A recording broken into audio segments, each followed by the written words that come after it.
Moi! Te kaikki varmaan tiedätte eurooppalaisen kielitaitoasteikon, joka alkaa A1 aina C2-tasolle asti ja mittaa sun kielitaitoa puhumisessa, kirjoittamisessa ja kuulun sekä lukemisen ymmärtämisessä. Mä ymmärrän, että tällaista asteikkoa tarvitaan koulumaailmassa ja tavallaan myös työelämässä, mutta mun mielestä oikeassa elämässä tää ei oikein toimi. Mun yksi kaveri esimerkiksi on käynyt nyt muutaman vuoden hollannin tunneilla ja on virallisesti B2-tasolla. Tämän asteikon mukaan sen pitäisi siis pystyä käymään sujuvaa keskustelua selkeästi ja yksityiskohtaisesti. Mutta oikeassa elämässä se ei pysty käymään edes hyvin yksinkertaista keskustelua hollanniksi. Ja mun mielestä tällainen asteikko on ensinnäkin hyvin monimutkainen ja toisekseen ei vastaa ainakaan luonnollisen oppimistavan tuomaa kielitaidon kehitystä. Jos mä saisin laatia oikean elämän kielitaitoasteikon Suomen opiskelijoille, se näyttäisi suurin piirtein tältä. Ensimmäinen taso on hitaasti puhutun suomen ymmärtäminen. Ensin tekstitysten kanssa, sitten ilman. Tälle tasolle pääseminen vaatii jo jonkin verran opiskelua ja tapahtuu luonnollisen oppimistavan mukaan erilaisten ymmärtämistä helpottavien mekanismien kautta. Mä en edes laske kielitaidoksi sitä, että tietää moin, kiitoksen ja pari peruslausetta.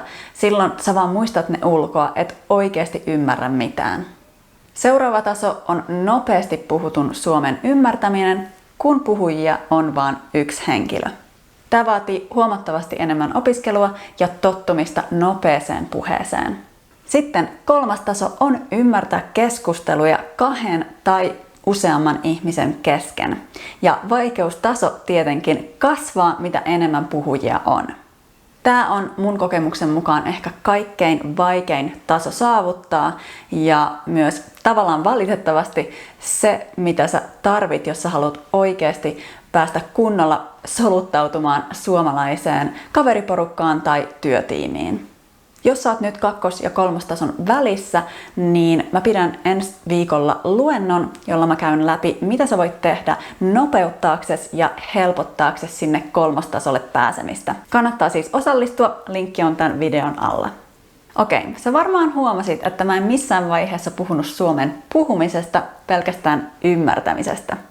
Puhuminen on tietenkin kielen oppimisen toinen peruspilareista ja mä suosittelen puhumisen aloittamista siinä vaiheessa, kun sä ymmärrät jo jonkin verran suomea. Mun mielestä paras taso on suunnilleen kakkostasolla, eli kun sä pystyt ymmärtämään, mitä sun keskustelukumppani sulle vastaa ja sä pystyt myös vastata sille, koska sulla on jo hyvinkin laaja sanavarasto.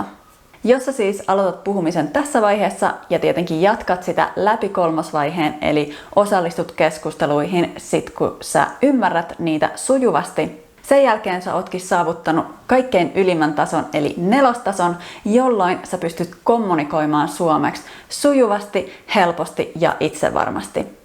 Mä itse käytän tätä asteikkoa, kun mä opiskelen kieliä ja mun seuraava haaste on ymmärtää ryhmäkeskusteluja espanjaksi. Jos sä haluat tietää, miten mä aion treenata tätä, niin nähdään ensi viikon luennolla. Moikka!